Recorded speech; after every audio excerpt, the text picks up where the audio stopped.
E fala pessoal, seja bem-vindo a mais um vídeo. No vídeo de hoje nós veremos as últimas informações do Palmeiras. Tudo que a mídia está falando aí a respeito do Verdão, essa vitória por 4-1 do time do Palmeiras, hein? Ficou interessado, quer saber as últimas informações? Então assista esse vídeo até o final. Mas antes peço que vocês comentem aqui embaixo a cidade e o estado de onde vocês estão falando, que é muito importante para nós sabermos de onde é a nossa audiência. Quero mandar também um abraço em especial aqui para a galera aí de Santa Catarina, a galera de Sorocaba, que sempre tem comentários aqui nos nossos vídeos, tá? A galera do Nordeste, a galera do Maranhão também, sempre tem comentado aqui, a galera de Goiânia e muito mais. Então, se você também quer receber um salve aqui no próximo vídeo, comenta aqui embaixo a cidade e o estado de onde vocês estão falando, que a gente vai mandar um vídeo aqui para vocês. E agora, sem mais enrolações, bora pro vídeo. Vamos lá, o Palmeiras recebeu o Juventude, venceu 4-1, fez 4-0, levou um gol no fim. Professor Celso Unzelt, com data FIFA, jogador esparramado por seleções, jogadores esparramados por seleções, lesão, suspensos, problema zero. 3 pontos, segue o líder, o professor. Boa noite. Zero, Felipe, boa noite a você, ao Jean, ao Vitor Bida, na ordem alfabética. O Palmeiras fez uma partida e talvez não fizesse se tivesse todos os titulares. Veja só como é o futebol, né? O Palmeiras com muitos problemas de todas as ordens hoje, a gente convocada, a gente machucada, a gente suspensa, no caso do Vitor Roque, e não tomou conhecimento de um adversário que sim, é um adversário frágil, praticamente rebaixado, pior defesa do campeonato. O próprio jogo do Juventude hoje, eu comentava aqui com o Ivan, com o Jean, caiu do céu o gol de honra do Juventude, porque nem para isso o Juventude jogou hoje. Mas o Palmeiras fez a parte dele e muito bem. Você na abertura dizia que nós vamos discutir aqui qual é o impacto disso no campeonato. O impacto é que o Palmeiras torna-se de fato líder. Ele já tinha aquele jogo a menos em relação ao Flamengo, abre uma diferença que é muito importante para essa semana, né? Porque o Palmeiras joga com o Bragantino, o Flamengo tem um clássico contra o Botafogo e os dois se enfrentam na semana que vem. Então, para a perspectiva do campeonato, o Palmeiras mostrou hoje que mesmo num dia como o que teve tantos desfalques, consegue se superar no sentido coletivo, no sentido individual também. Os Brunos fizeram, além de gols, né? O Fux e o Rodrigues, gols pela primeira vez com a camisa do Palmeiras, fizeram bons jogos. E no caso do Bruno Fux, eu acho que ele ocupou hoje a função onde o Palmeiras mais sofreria com desfalques, tem até reposição para as outras posições, ali era uma posição delicada, e se saiu muito bem, foi uma noite perfeita no Allianz. Torcedor palmeirense que costuma encontrar a gente na rua, não só o palmeirense, torcedor que te encontra e fala bem lá do meu time. Hoje nós vamos falar, porque realmente, jornalisticamente, nós temos motivos para isso.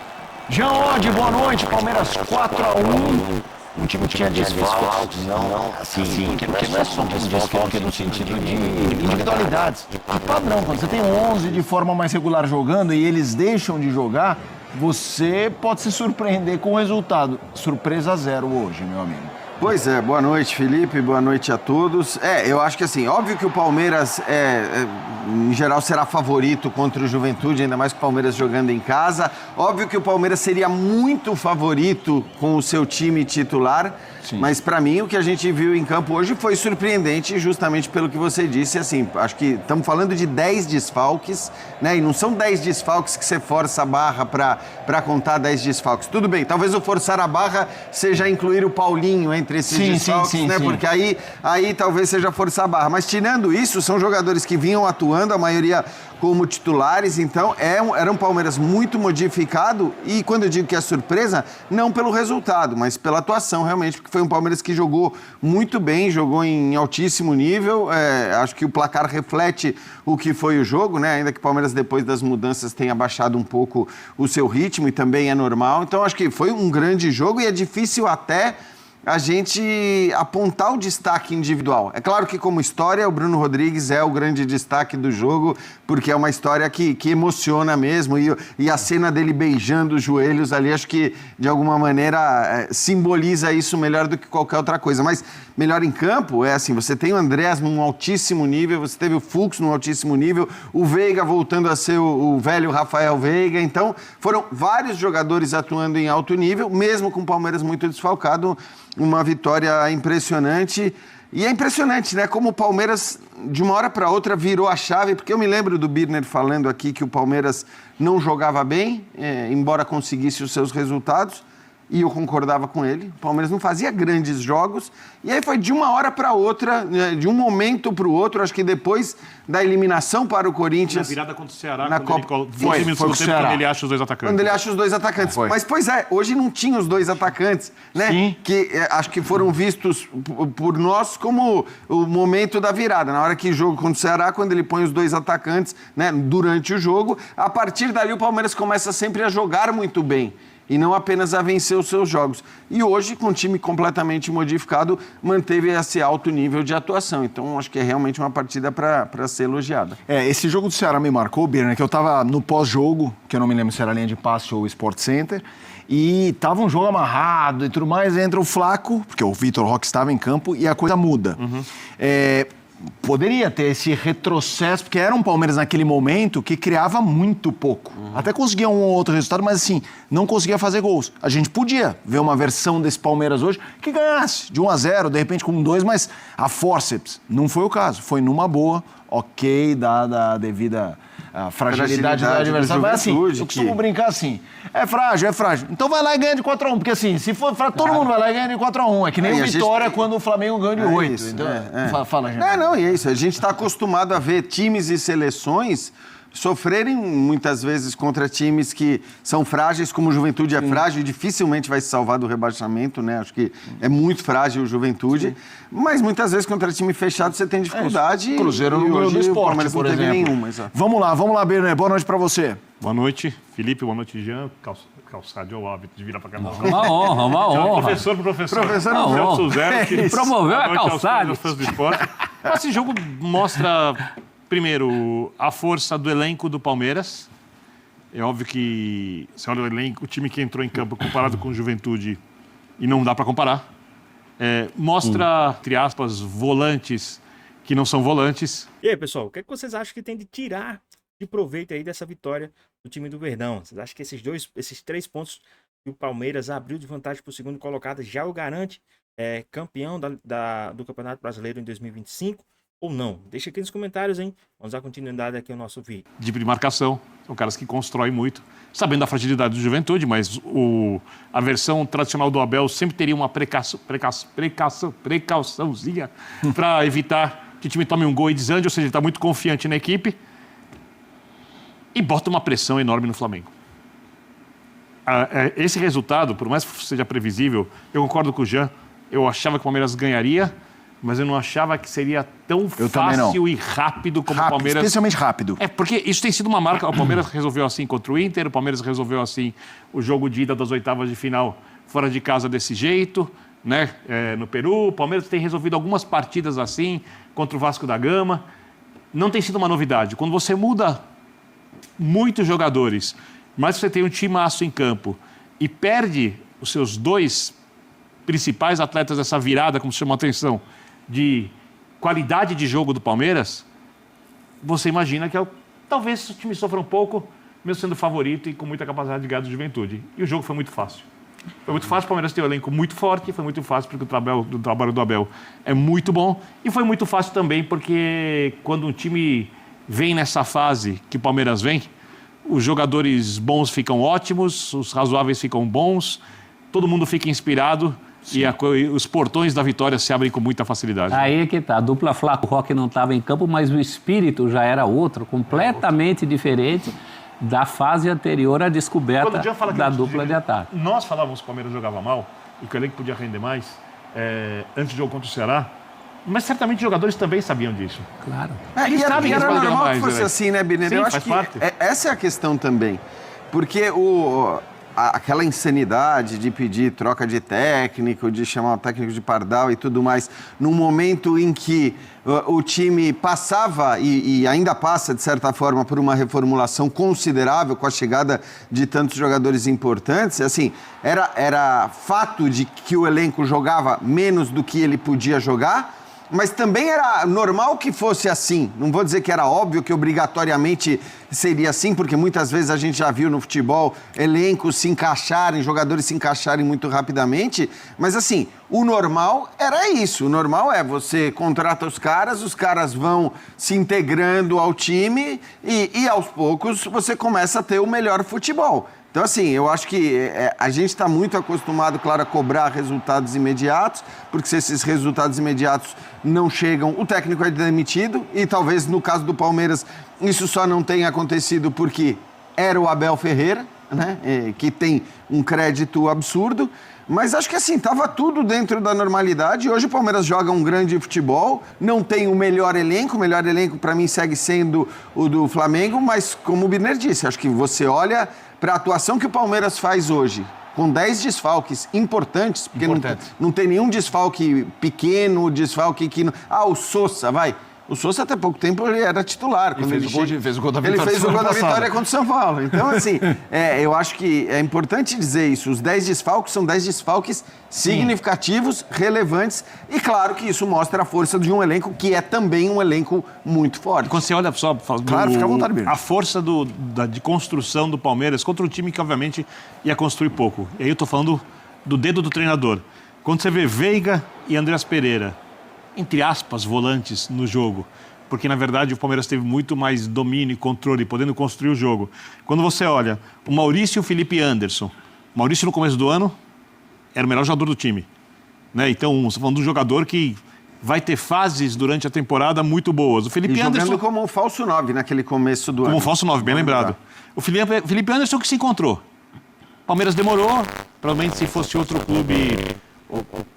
Talvez no Flamengo não, talvez sim, mas teriam descartado o jogador que foi contratado para ser um destaque, demorou, se encontrou. Você vê esses 4 jogadores, mais com alas, principalmente na esquerda, o Piquerez é muito bom jogador na construção, você vê que é um time tecnicamente muito forte. Mas o treinador podia ser conservador, o treinador poderia jogar num 4-2-3-1, por exemplo, jogar com um meia atrás do atacante, não ter o meio campo tão construtor. Ele fez um jogo com a ideia de que o Palmeiras conseguiria se impor muito, pressionando o Juventude e tornando o jogo incômodo. E o Palmeiras fez exatamente isso. E tem uma outra coisa, uma formação que não está acostumada a jogar junto. Isso poderia pesar também. Isso é o que mais me chamou a atenção. Eu também. Porque você fala de desfalque, e hoje em dia leituras de futebol são muito no óbvio, né? As pessoas ficam olhando os nomes, fala fulano não tem a qualidade de Beltrano, de Cicrano, mas o pior de um time que não seja o titular, um time desfalcado, um time que poupe, é perder o espírito coletivo, é perder a coletividade. Hoje foi um jogo muito coletivo do Palmeiras. É só olhar a seleção brasileira. Pois é, você precisa desse coletivo. E me chama a atenção também em relação à fase em que as coisas não estavam bem, e todo mundo sabia por que as coisas não estavam bem. O Palmeiras não conseguia botar a bola para dentro também porque não tinha esse repertório que está mostrando agora. A gente falou muito tempo num Palmeiras muito dependente do Estevão. A gente não tinha esse jogo pelos lados, que hoje o Palmeiras teve jogo pelos dois lados. Né? Teve volante que não era volante, teve zagueiro que fazia papel de volante, tem muito da mão do técnico, que é alguém, você falou de jogadores que em outros clubes talvez tivessem ido embora, o Abel nunca desiste de ninguém por motivos técnicos. Isso é verdade. Ele desistiu de outros jogadores aí atrás, por motivos outros, inclusive jogadores muito bons tecnicamente. Comportamentais, em geral. Comportamental. E nenhum deles que eu me lembro está brilhando até o momento. Nenhum deles voltou a brilhar, né? Como brilhavam no Palmeiras. Talvez quem tenha tido mais sucesso fora o Wesley, né? O Wesley atacante. Mas longe de ser um brilhante. Que a torcida do Inter se ouvir. Mas eu tô de acordo com você. Nem acho que é um momento. Mas ele teve. Eu tô de acordo também, eu acho. Mas uma coisa que eu acho legal, acho que o Birner tocou no Felipe Anderson, que eu concordo, deixou de ser aquela coisa que era uma interrogação, mas ao mesmo tempo não virou o cara. Sim, o cara. Eu acho que esse é um jogo que traz essa relevância também para mostrar a força do elenco, mas para Rafael Veiga, Resgatar a Felipe individualidade. Anderson. E mesmo, assim, Bruno Fux, primeiro gol. Cara, não, mas o Bruno, não só primeiro gol, né? O Bruno Sim, Fux fez um fez um jogaço. Isso, o Bruno Rodrigues... E o Bruno Fux, inclusive, jogando como volante em vários momentos, Sim, né? Ele vinha iniciar o jogo... Então, o que eu trago é assim, a importância desses caras, assim, se sentirem... Porque não é questão de um gol. É na hora, assim, não tem ninguém, gente. A briga hoje é com a gente Bruno e a gente Fux. resolveu o que isso gera para esses caras. Bruno Fux, por exemplo, tem uma necessidade. Ele está emprestado para o Atlético Mineiro. A permanência dele depende de boas partidas. Né? O Bruno Rodrigues tem todo esse lado pessoal que a gente ressaltou. Então foi uma noite perfeita nesses dois aspectos. No coletivo, o time funcionou, e também esse resgate de individualidades. O Veiga voltando a ser um jogador importante. É tudo fruto de um trabalho da gente. Quando se deixa trabalhar, como é o caso do Abel e o caso do Palmeiras, se trabalha bem, é uma questão de tempo. Se o time não evoluísse, aí eu acho que deveria haver uma análise. Em quanto tempo apareceria essa evolução? Eu acho que essa evolução está aparecendo no momento certo. Vai ser uma briga até o fim por esse Campeonato Brasileiro, muito pela qualidade do Flamengo. E o Flamengo pode superar, pode ganhar o clássico do fim de semana que vem. E tudo bem em termos de classificação, tudo bem não, para o Palmeiras não estará tudo bem, mas o Palmeiras não deixará de ter as qualidades que tem e que apresentou mais uma vez. Aliás, isso é uma coisa, né, que é inevitável, no futebol brasileiro é inevitável. Você tem dois técnicos fazendo dois bons trabalhos, não se discute isso. Né? Você está falando de Abel? Estou falando de Abel e Felipe Luiz. Felipe Luiz. O Flamengo agora está numa fase um pouco... Mas assim, campeão de nenhuma das duas competições... Opa! Esse técnico já está crucificado. O bom trabalho que a gente está citando aqui, seja do Felipe ou seja do Abel, vai ser completamente jogado no lixo e vai dizer esse cara não serve para nada e seja o Abel, seja o Felipe, tem que ser demitido. Isso é óbvio. Claro que se acontecer de um ser campeão brasileiro, o outro ser campeão da Libertadores, que pode acontecer, acho pouco provável que nenhum dos dois ganhe nada. Sim. Porque acho que no Campeonato Brasileiro, para que o Cruzeiro consiga ser campeão... Está na tela a classificação. E tem um jogo a mais, né? E tem um jogo a mais. Então, acho que olhando hoje para a força do Palmeiras, para a força do Flamengo, para o Cruzeiro ser campeão brasileiro, é muito difícil. Então, acho que é pouco provável que nem Palmeiras e nem Flamengo... que ambos fiquem sem títulos nessa temporada. Mas ambos podem não ganhar a Libertadores, isso é factível, não seria o normal, mas é factível. E no Campeonato Brasileiro, o mais provável é que um deles leve. Ou o que pode ser pior, até por essa rivalidade que se estabeleceu. Um time ganhar os dois. Ganhar Aí se um ganha os dois, aí então o peso para o outro... Rapidinho aqui, pessoal. Vocês acham que a mídia tá com medo do Palmeiras ganhar a Libertadores e Campeonato Brasileiro? Vocês acham que a mídia em si está com medo, né, do Palmeiras vencer? O que é que vocês acham? Deixa aqui nos comentários, hein? Voltar aqui pro nosso vídeo. Mas, assim, fica insuportável. E eu sei que assim, é inútil a gente falar isso, mas eu gosto sempre de ressaltar, cara, porque assim, a gente tem que ter o equilíbrio, a gente não tem que entrar nessa noia, nem na euforia, porque que é o papel do torcedor ficar eufórico, e nem na depressão, que também é compreensível que o torcedor entre no momento em que o seu time não ganha nada e tem o potencial que esses dois times têm. Mas olhando de maneira equilibrada, sensata, acho que a gente não tem muito o que questionar. Existem sempre questionamentos e sempre existirão, mas não dá para dizer que o trabalho do Abel não seja bom ou que o trabalho do Felipe Luiz não seja bom. Eu já vou trazer Flamengo e Cruzeiro também para essa discussão, Birner, mas falando especificamente do Palmeiras, óbvio que a minha pergunta, de certa forma, traz outros times, mas o futebol brasileiro é feito de raio-x de momento. Raio-x de momento. O Palmeiras, como você definiria? Palmeiras tem o melhor futebol do momento? Ou ele é o mais confiável do momento? Não, mas isso já disse, inclusive, até antes da rodada do São Paulo. mata-mata da Libertadores. Não, antes Libertadores. das quartas. O Palmeiras estava jogando melhor que o Flamengo. É que eu vejo o Flamengo com mais potencial. Com mais potencial. De onde tirar. Agora, por quê? Por exemplo, a gente viu o Palmeiras ganhar assim do Juventude. Esse Palmeiras consegue jogar futebol para ganhar assim, por exemplo, do Botafogo? Sem os jogadores? É que não vai ter tantos desfalques assim. Consegue? Quando você olha a chance do Flamengo com 10... É que isso não existe. Então, na prática, mas eu entendi. É uma utopia. O Flamengo sem 10 jogadores importantes, o Palmeiras sem 10 jogadores importantes. Eles vão enfrentar, sem esses jogadores, o Botafogo, o Fluminense, o São Paulo, o Corinthians, o Vasco, o Atlético, o Cruzeiro, o Inter. a tendência é que o Flamengo faça mais pontos. Só que o momento do Palmeiras é melhor e tem uma coisa, faltam 12 rodadas, o Flamengo precisa de 2 para ultrapassar o Palmeiras. Não ultrapassa mais em uma. Né? Se minha conta não estiver errada, é isso. Fazendo o serviço dele contra o Palmeiras. E aí entra uma outra coisa que é essencial. O Flamengo sempre disse que a prioridade é o Campeonato Brasileiro. Sim. O Flamengo sempre deu muita atenção ao Campeonato Brasileiro. Você olha os números... E o que a gente até elogiava, né? Porque acho que tem que elogiar. Eu concordo com isso. E acho que não dá nem para chamar de prioridade, né, Binet? Porque prioridade pressupõe priorizar em detrimento da Libertadores. E claro que agora não é isso, mais. né? Mas nem pode. A questão é levar os dois exatamente no mesmo nível e ninguém mais do que o Flamengo tem feito isso, né? Porque antes dos jogos de volta das quartas de final, o Flamengo foi aquele que colocou os caras mais próximos do time titular em campo. Agora, o que vale é a pontuação. Você olha, eu acho, se fosse só qualidade de jogo no campeonato inteiro, o Flamengo jogou mais bola que o Palmeiras até agora. E o Palmeiras na Libertadores foi muito mais consistente e superior ao Flamengo. Mas nesse momento nós temos o Palmeiras precisando, para ser ultrapassado, dar mole em 2 rodadas. Só uma coisa, professor. O Flamengo, geralmente os sistemas defensivos muito fortes ganham campeonatos brasileiros. Se você tem um time que constrói. O Flamengo tomou só 13 gols em 26 jogos. Tem meio gol de média. E fez 50. Palmeiras tomou 22 e fez 46. Isso é fruto, não desse momento. Isso é fruto do que o Palmeiras não jogou bem antes, mas pontuava, e o Flamengo jogava bem. Agora que o Palmeiras começou a jogar bem, é hora que o Flamengo precisa ultrapassá-lo. O Palmeiras vai continuar jogando nesse nível? O Flamengo vai recuperar o seu melhor futebol? O Flamengo continua sendo muito forte, é muito difícil ganhar do Flamengo. São respostas que nem os treinadores têm.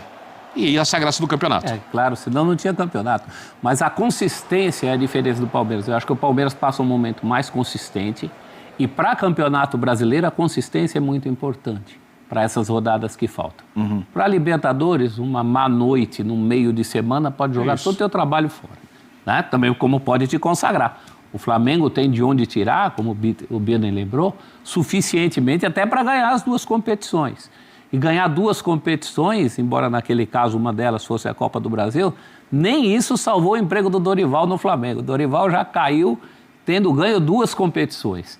Agora, acho que a análise é que são os 2 melhores times do Brasil e da América do Sul, e um deles perder um dos títulos, eventualmente até os 2 títulos, não é o fim do mundo para ninguém, não é terra arrasada. Até porque, exatamente, até porque existe o outro, né? Então, você não está perdendo para ninguém. Sim, exato. Você está perdendo para um outro grande trabalho. O Viana falou de um hipotético Flamengo com um número de desfalques como o Palmeiras teve hoje. Eu acho que o Flamengo sofreria mais. Eu acho que o jeito do Abel trabalhar... Você acha o trabalho do Abel melhor que o do Felipe? Eu acho mais consistente. Ele não ganha tal nota artística.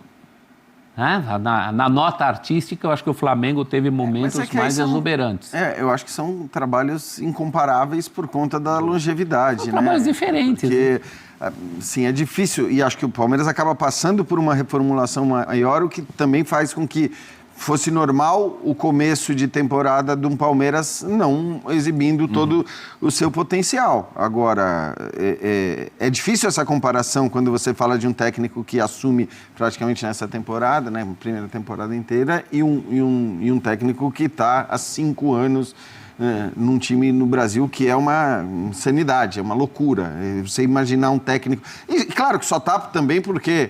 conquistou o que conquistou, porque estivesse fazendo bons trabalhos e não levasse os títulos para casa, obviamente ele não estaria. E vou dar um mérito, Leila Pereira. Sim, mas... Quase todo dirigente, em algum momento nessas oscilações do Palmeiras, se não tivesse tanta convicção, teria trocado o técnico. E a Leila, eu não sei se foi divulgado ou não foi divulgado, no momento em que o Palmeiras estava com dificuldades, não faz tanto tempo assim, pegou... chamou todo o elenco e o treinador, não é uma coisa que ela costuma fazer, foi lá e falou, o Abel será o técnico e vocês vão ficar até o final da temporada. Aliás, não existiu maior, para mim, talvez a maior prova de que... Porque isso também é bom, né, pro elenco. Claro que a gente sabe que o Abel tem o elenco nas mãos ali, mas essa coisa para mim, mais do que o papo, a conversa que de fato aconteceu e que não é tão normal, É a renovação, é propor a renovação num momento de dificuldade, num momento de crítica. Quer dizer, na hora que você passa essa mensagem, que você vai à frente das câmeras e diz, é o seguinte, eu quero renovar com esse técnico que tá, não todo mundo... Isso, se não me engano, foi na eliminação da Copa do Brasil. Isso, pro Corinthians. que era o momento, foi o auge de críticas ao Abel Ferreira. Isso é prestigiar, né? Que a gente fala que o técnico está prestigiado. Porque Esse é fala, o gente. prestígio, É porque né? você dizer, ele vai ficar... Fácil, é todos fácil, dizem. porque depois de 2 semanas Todos você manda caem. embora. Na hora que você vai lá e assina um documento, propõe uma renovação de contrato desse técnico, aí você está provando de que o prestígio de fato existe. Claro que é mais fácil prestigiar um técnico com essa capacidade e com esse histórico que tem no clube do que prestigiar um técnico Claro. que, né? É óbvio, mas ainda assim é um Agora, mérito. no rol dos grandes trabalhos, e a gente vai falar também do Cruzeiro, né? Leonardo Jardim também merece. Claro que são trabalhos diferentes, o do Leonardo Jardim mais curto ainda que o do Felipe Luiz. Sim. Mas pensa na responsabilidade que esse homem chegou. Ele chegou para fazer andar um time que já nem é mais o time que ele tem, né? Tinha o Dudu, por exemplo, como estrela. Claro. Ele chegou com uma responsabilidade muito grande ali e conseguiu também, E o Cruzeiro? proporcionalmente. Pois bem, pessoal, tá aí mais um vídeo, né? O Palmeiras que venceu aí o time do Juventude por 4-1, né? Com direito a gol aí do Veiga, né? O Veiga voltando a fazer gol, né? O Bruno Rodrigues, o Fux, né? E o Felipe Anderson. Esses aí foram os 4 gols do time do Verdão, né? O Palmeiras que venceu aí por 4-1. Então segue o líder. O Palmeiras abriu 3 pontos de vantagem para o segundo colocado. Lembrando que agora o primeiro e o segundo colocado têm os mesmos números de jogos. São 26 partidas. Esse jogo foi um jogo em atraso aí, time do Verdão. Mas e aí, o que é que vocês acharam aí dessa vitória do time do Palmeiras? O que é que tem de bom proveito para tirar dessa partida, né? Além da goleada, né? Foi aí um 4-1 muito bem aplicado aí do time do Verdão. Lógico, sempre tem o que melhorar, sempre tem o que aperfeiçoar, atualizar, mas o time do Palmeiras, né, fez o que a mídia e o que os rivais e os antes estavam com medo, que era o quê? Que era assumir a liderança. E assim, o Palmeiras fez assumindo a liderança, com 2 jogos a menos, agora tem um jogo a menos, né? Colocou ali em ordem os jogos em atraso, né? Um dos jogos, então fez o certo. A gente esperava isso aí do Palmeiras continuar ganhando nos jogos normais e ganhar também esses jogos em atraso que era para, né, se distanciar ainda mais do segundo colocado, né? Então o Palmeiras fez certo, abriu 3 pontos de vantagem para o segundo colocado, né? Ainda tem um confronto direto com o segundo colocado, então o time do Palmeiras tem tudo para abocanhar aí esse Campeonato Brasileiro de 2025, né? Frustrando aí os antes e os rivais, e também ganhar de forma espetacular também a Copa Libertadores de América, que eu acho que o Palmeiras é a principal competição do time do Verdão. Lógico que o Palmeiras tem time para bater frente nas 2 competições. Mas e aí, o que vocês acharam da partida? Deixa aqui nos comentários, queremos saber a sua opinião. Espero que vocês tenham gostado do vídeo. Deixe seu like, comenta aqui embaixo, ative o sininho de notificações se for novo aqui no canal. Já se inscreva para não perder os próximos vídeos. Tamo junto, é nóis e até a próxima. Fui!